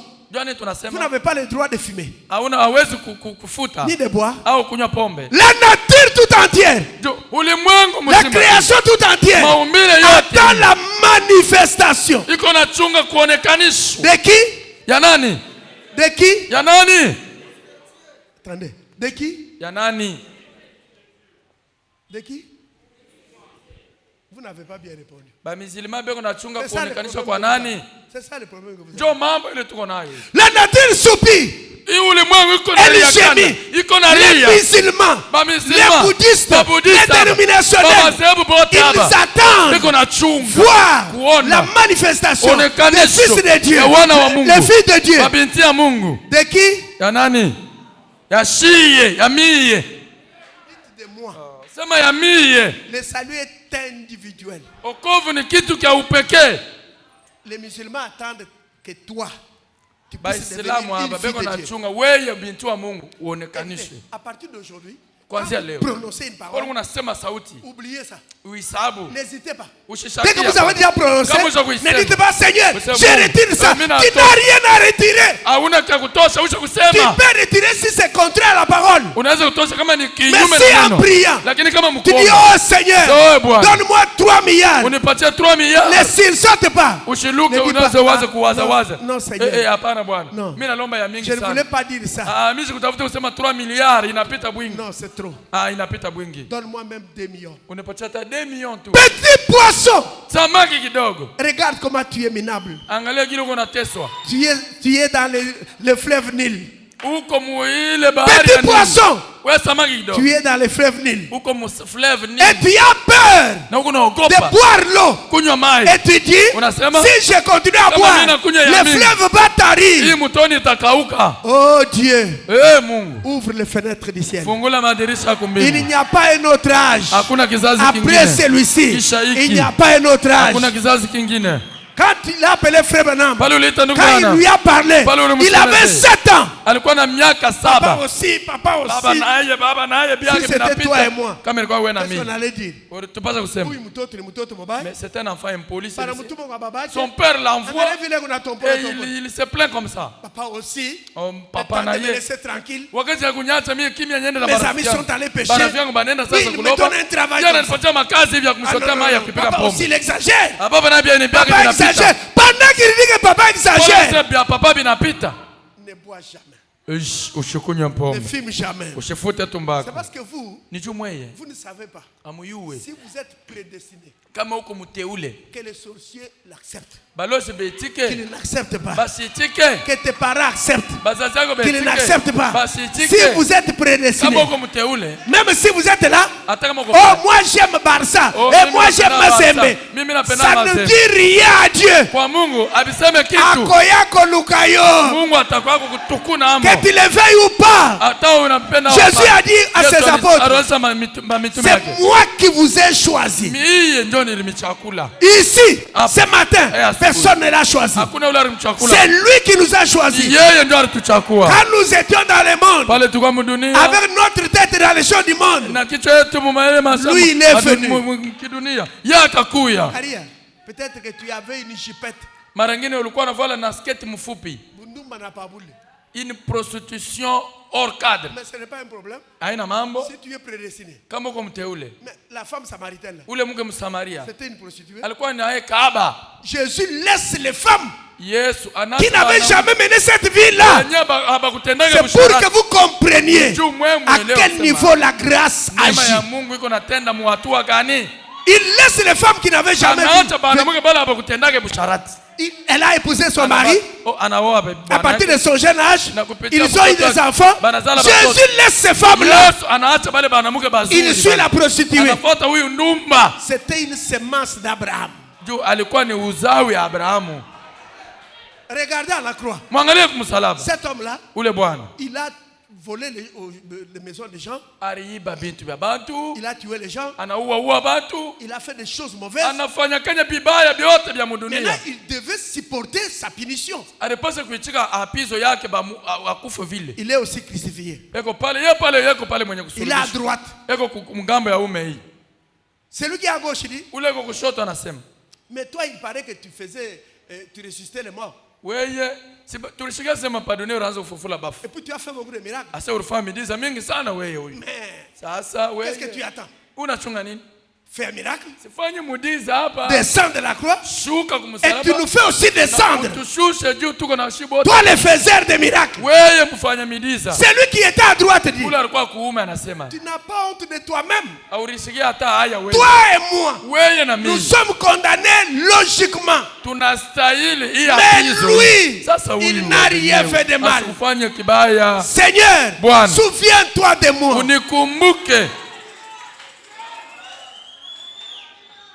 Vous êtes avec moi? Salut le frère à côté de toi. Salut la sœur. Dis-lui que Dieu se souvienne de toi. Maintenant regardez. Quand dit Seigneur, souviens-toi de moi. Jésus lui a dit, aujourd'hui même, nous serons avec toi au paradis. Aujourd'hui même, tu auras le Saint-Esprit. Aujourd'hui même, ce que tu demandes, tu vas recevoir. Pas demain, aujourd'hui. Oh, que Dieu bénisse le prophète. Dieu bénisse le prophète Nathan. Nous avons toujours tendance à remettre les choses à plus tard. Tu veux te marier cette année? Oh Seigneur, je vais attendre. Fais que je sois patient. Je vais patienter. Patienter. Tu as déjà beaucoup patienté. Tu as beaucoup patienté. Mais quand on te dit maintenant, je vais attendre. Cet homme-là, c'était un brigand. Je vous pose toujours cette question. Vous ne répondez pas. Pour être sauvé, il faut d'abord entendre la parole. Et après, vous vous repentez. Vous arrangez les torts. Et vous faites baptiser. Dieu vous donne le Saint-Esprit. En ce moment-là, vous pouvez aller au ciel. Cet homme-là, il s'était repenti où? Zaché avait dit, Seigneur, si j'ai fait du mal, j'ai ravi les choses des gens, je vais remettre au centuple, je vais remettre au double. Mais le brigand là, il n'a pas dit ça. Jésus le regarde. Aujourd'hui, nous serons avec toi. Il s'était repenti où? Non, répondez. Il était baptisé où? Et le jour que nous serons dans la gloire, quand vous allez le voir, vous allez dire quoi? Vous allez lui dire, toi d'ailleurs tu ne t'étais pas repenti. Tu sais, quand tu étais parti voler là-bas, tu avais tué toute la famille. Et tu as pris les biens des autres. Mais il est au ciel. Qui dites-vous que c'est? Parce que vous regardez trop. Oh, il avait fait. Telle sœur avait fait. Attention, les voies de Dieu sont insondables. Lui, il est sur la terre. Peut-être que tu l'avais connu. Il était un grand voleur. C'était une grande prostituée. Tu la vois à l'église. Sœur, toi aussi tu as cru le message. Que Dieu te bénisse vraiment. Ton métier là, tu as déjà cessé. C'est ton problème. C'est toi qui l'avais créé. C'est toi qui l'as amené au message. C'est pourquoi frère me dit, qu'est-ce que la justification? La justification pour Dieu, c'est comme si toi tu n'as jamais rien fait. Mais pour les gens de ce monde, tu avais fait. Mais pour Dieu, tu n'as jamais rien fait. Cet homme-là a été justifié par Dieu. Il est au ciel. Et toi et moi, nous nous repentons. Après, vous dites, oh non, Dieu ne va pas me donner parce que j'avais critiqué tel. Mais tu as demandé pardon. À l'âge de 7 ans, ne bois jamais, ne fume jamais, ne fuis pas ton corps. Frère, c'est bien. La grâce est grâce. Quand elle est acceptée comme grâce, combien de filles tu as? Je vais vous dire quelque chose. Moi, je ne suis pas prophète. Je suis l'ange. Écoutez. Amen. Vous savez que parfois vous pensez qu'on vous ensorcelle. Non. C'est vous-même. Même quand vous échouez dans des affaires, regardez votre caractère. Regardez seulement votre caractère. Vous allez comprendre. Dieu, il veut vous voir sur tel endroit. Donc il veut vous voir être un grand. Mais vous ne comprenez pas. Il veut vous voir être avec les chrétiens. Mais quand vous êtes avec les non-chrétiens, il veut que ces gens-là voient que vous êtes différents d'eux. Ah non, le pasteur Léo a bien ça. Aujourd'hui, le pasteur a très bien prêché. C'est la grâce seulement. Il est dans l'auditoire. Ou comme auditoire. Tout le monde triche. Toi, tu triches. Au nom de la grâce. Non.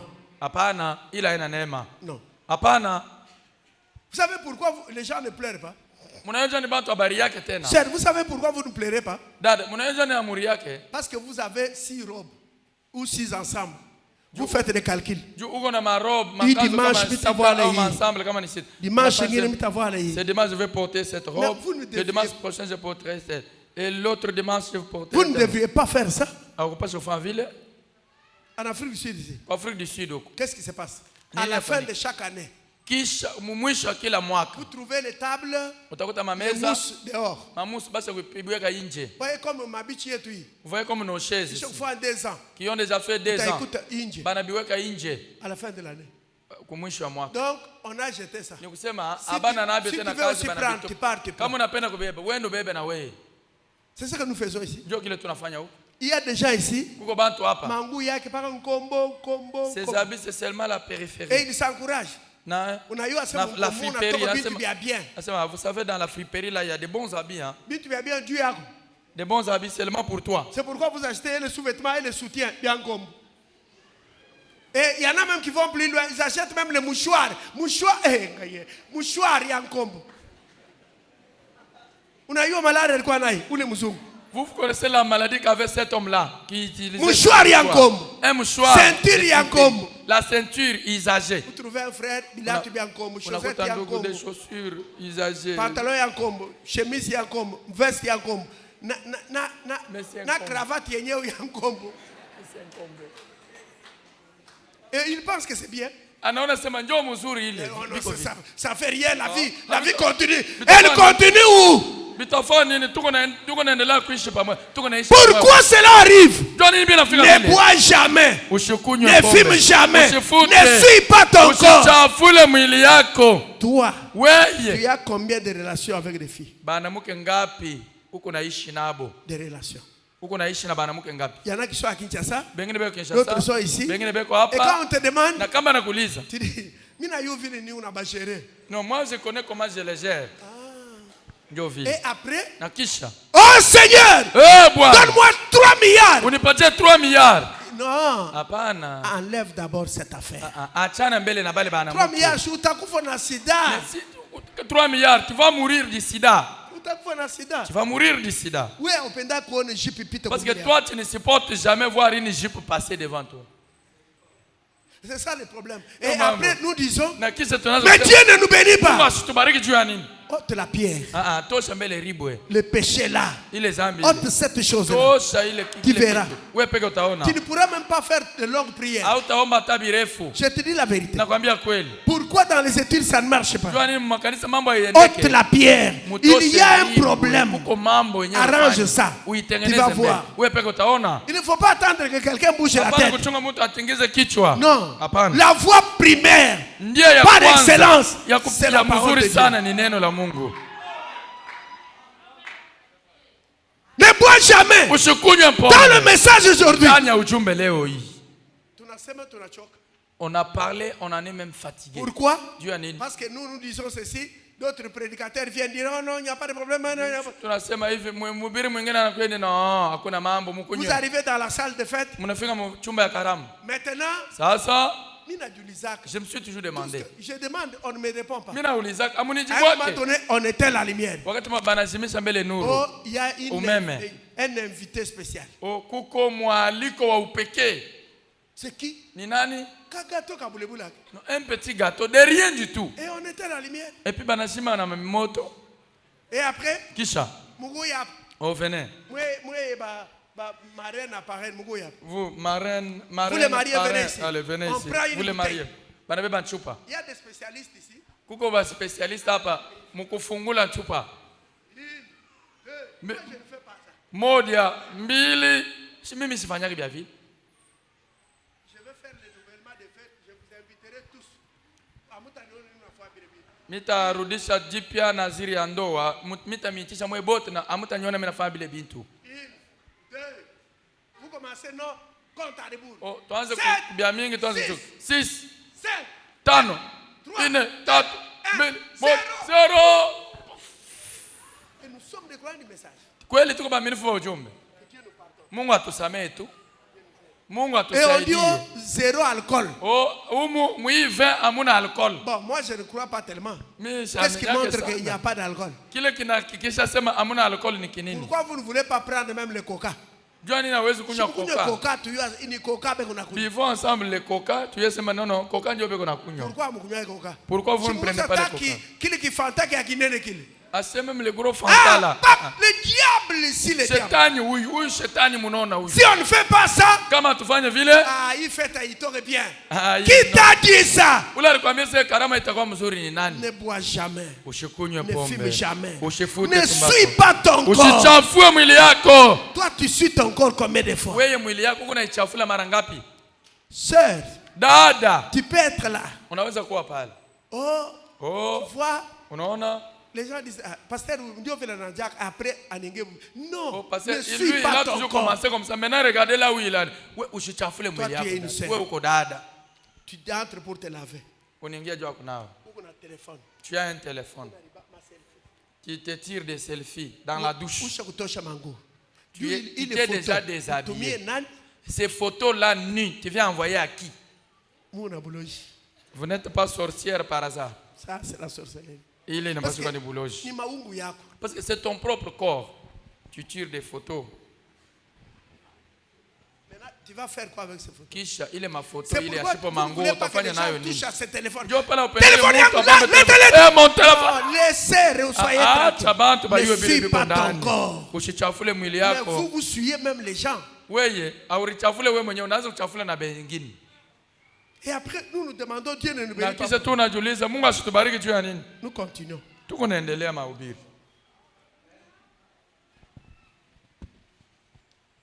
Écoutez. Comment l'ange est venu à moi? Je suis à la page 84-85. J'ai dit, frère Bess, c'est un prédicateur baptiste qui avait des problèmes avec Frère Branham. Et il disait que il appelait Frère Branham un guérisseur divin. Frère Branham dit, je ne suis pas guérisseur divin. Et cet homme-là, il s'appelait Monsieur Best. Il a demandé à ce qu'il y ait un débat dans une salle. Et c'était accordé. Il y a eu des prédicateurs. Il y a eu beaucoup de frères, beaucoup de sœurs. Frère Branham a dit, je ne pars pas. Parce que je ne veux pas qu'on aille se tirailler. Le vieux Bosworth t'a dit, frère Branham, permets-moi que j'aille.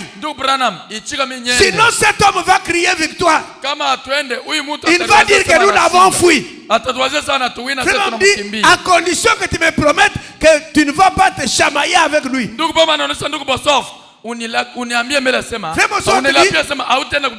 promets.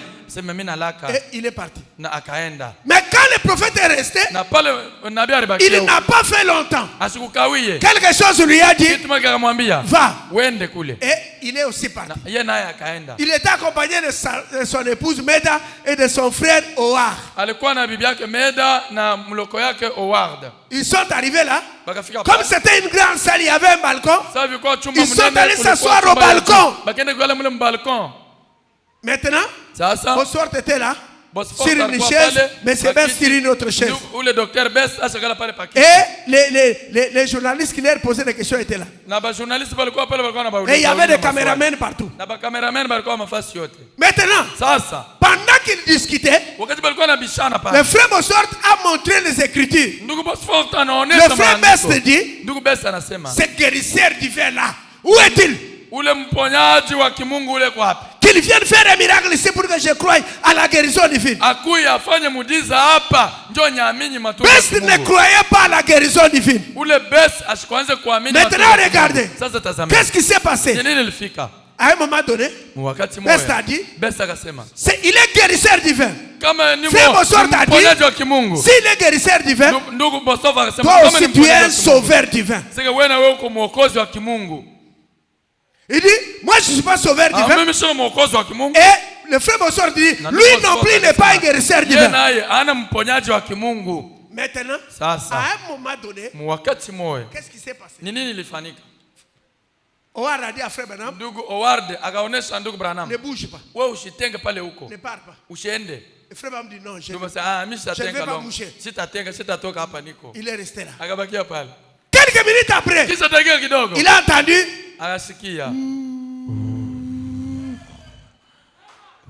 Alors frère Branham dit, je pars. Howard dit non. Maître dit laisse-le. Il s'est levé.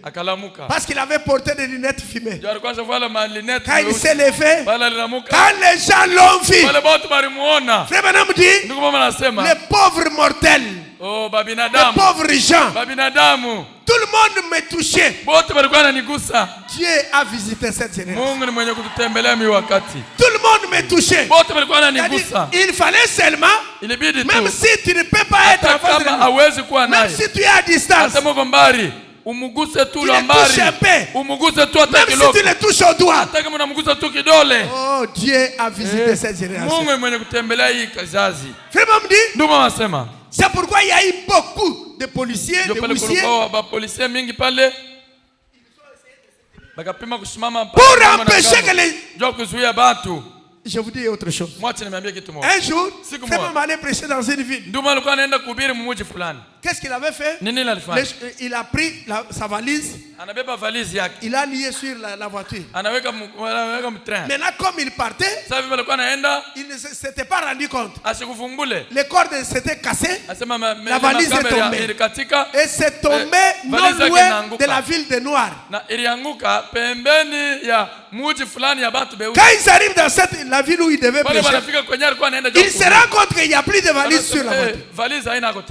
Un prédicateur dit à frère Branham, oublie cette valise. Je te paye tous les habits. Et la valise. Et la Bible même. Parce que les noirs là,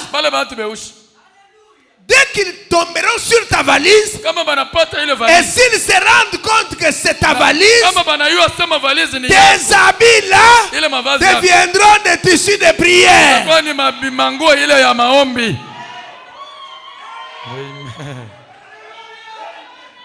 Frère Branham dit, non. Mais j'ai besoin de ma valise. Allons d'abord. Ils sont retournés. Et Dieu merci, ils ont trouvé la valise. Frère, Pas seulement frère Branham. Même toi. Même moi. Si nous sommes dans la présence de Dieu. Je te dis la vérité. Quelqu'un peut te toucher comme ça. La maladie part. Le grand problème avec nous c'est quoi? Parce que nous nous condamnons chaque jour. C'est comme si, pardonnez-moi, juste pauvre pécheur jusqu'au jour de ma mort. Un homme a pris les péchés. Jésus a pris mes péchés. Je ne peux pas être pécheur jusqu'à la mort. Non, monsieur, non. Et quand il est arrivé là, on lui a donné une chaise. Il a dit, frère Best, tu as raison. Parce que tu dois dire ce qui vient de ton cœur. Je ne suis pas un guérisseur divin. Aucun homme ne peut guérir un autre. Il n'y a que Dieu qui est guérisseur. Il a commencé à lui montrer des versets bibliques qui parlent de la guérison divine. Et le frère Best, qu'est-ce qu'il faisait? Bonsoir, tu étais là. Il dit aux journalistes et aux photographes, prenez-moi la photo. Je vais mettre ça dans mon magazine. Il fait ça. Et on prend la photo. Et à un moment donné, il fait ça. On prend des photos. À un moment donné, on prend des photos. Prenez-moi des photos. Je vais mettre dans mon journal. Et on lui a pris toutes les photos. Six poses. Maintenant, à un moment donné, qu'est-ce qui s'est passé? Ils ont entendu dans la salle. Et frère Branham dit, lui-même a parlé.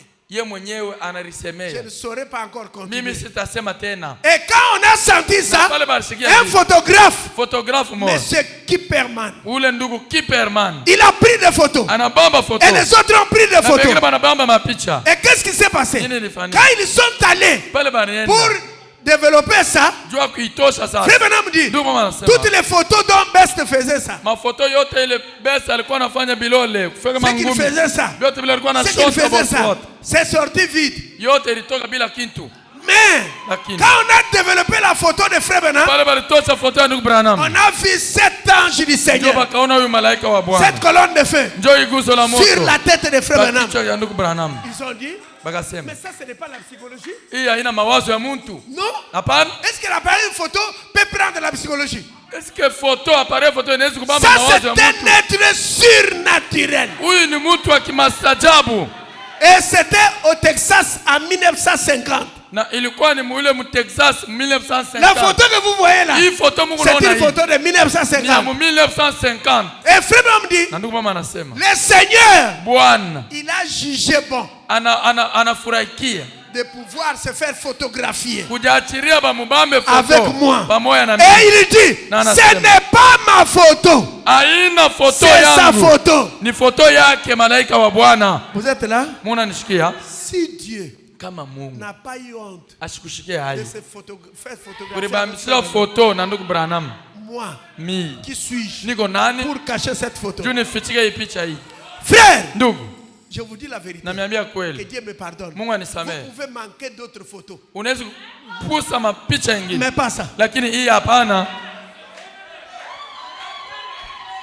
Manquez d'autres photos, ne manquez pas celle-ci.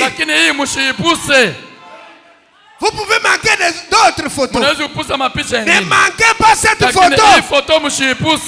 Vous êtes avec moi? Regardez, vous les mamans, l'enfant peut faire la fièvre la nuit. Vous avez prié, la fièvre ne tombe pas, la fièvre ne baisse pas, ça ne baisse pas, la fièvre ne baisse pas. Dites Seigneur, la photo est là. Si l'enfant veut mourir, en ta présence, qu'il meure dans ta présence.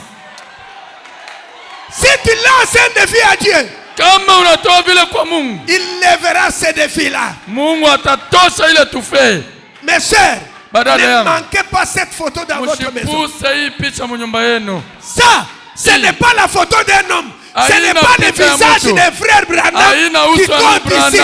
L'ange du Seigneur, il est là. Il est entré.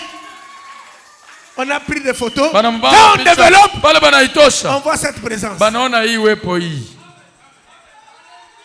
Angarié, vous pouvez mettre ça dans votre maison. Mais si vous ne croyez pas, il n'y aura rien. C'est vrai. Non, jamais tout seul. Bien, j'entre dans ma maison, je suis au lit, j'ai déjà prié, je ronfle même, parce que la situation est sous contrôle. Quand nous dormons, quand nous croyons, la Bible dit, l'ange de l'Éternel, quand pour tout resécrer son nom, Frère Branham dit, ils établissent l'air des mers. Quand je dors, je ronfle. Lui, il sort de la photo. Anatoka mfoto. Dans cette colonne de photo, il y a un homme. Il sort de cette photo. Il circule. Il circule. C'est vrai. Regardez. Quand vous dites, je vais prier à 3 heures. Qui vous réveille?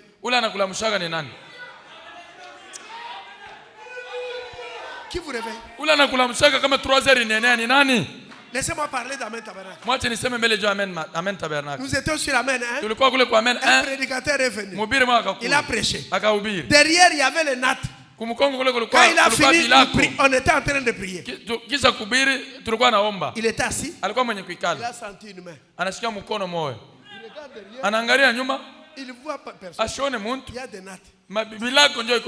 Et il a fermé les yeux. À un moment donné, il a senti la main. Il regarde derrière, il n'y a personne. Et quelques jours après, dans ton église là, il y a quelque chose. J'ai senti une main me toucher. J'ai regardé, il n'y avait personne. Et tout le monde était en prière. Dehors, il n'y a pas personne. Le pasteur Kachal était venu ici. Il a dit, après avoir prêché, il m'a pris à part. Il dit, Bob, garde bien cette église. L'onction qu'on sent ici, c'est l'onction qu'on sentait au début quand on croyait les messages. Pasteur Albert était ici. Il avait prêché. Il dit, mais s'il y a l'onction, il y a la présence de Dieu. Prophète Nathan était ici. Il a dit ici, le réseau est facile. On peut dormir même ici. Qui dites-vous que c'est? C'est la présence de l'ange du Seigneur. Croyez que c'est la vérité. Cet ange du Seigneur, il ne reste pas ici. Chaque personne a une colonne de feu. Sachez que quand vous sortez, quand vous voyagez, dites-toi l'ange du Seigneur. Dis-toi l'ange du Seigneur, accompagne-moi. Même si tu veux soigner une personne, dis-toi l'ange du Seigneur, sois à mes côtés. Tu sentiras la présence. Il y a des gens, ils prient dans la maison. À un moment donné, vous sentez comme si vous êtes à genoux. Une personne est passée devant. Vous ouvrez les yeux. Qui est entré?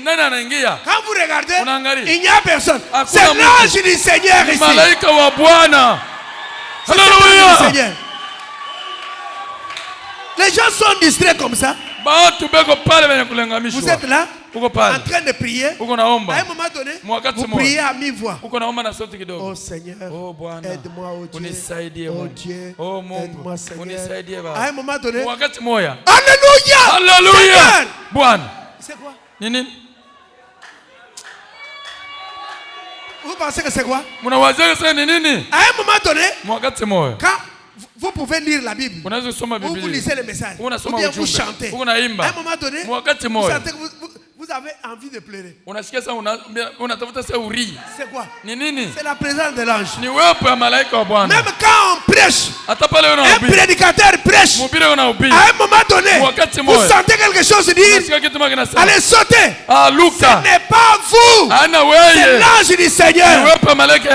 Parce que, regardez ce que le prophète faisait. Vous pouvez être là. L'ange du Seigneur dit, on dit toi, tu es béni. Tu sens quelque chose te dire, amina na sauti ya nguvu. Unasema unafahamu kuna. Unapusa baraka yako. Soyons attentifs. Munapusa kutia angalisho. Quand nous parlons de lui, il est là. Cet ange du Seigneur, je vous annonce qu'il est déjà là. En 1950,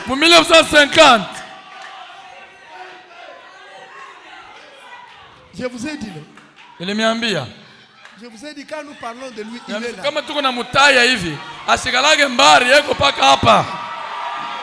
Amen. Dieu confirma sa parole.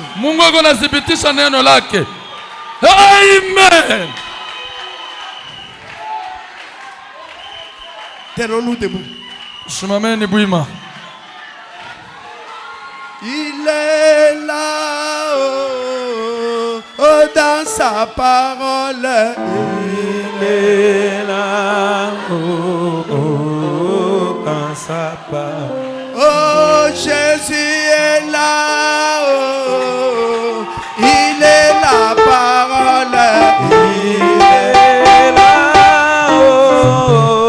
il est la parole. Les chrétiens sont réunis ensemble, Jésus est présent.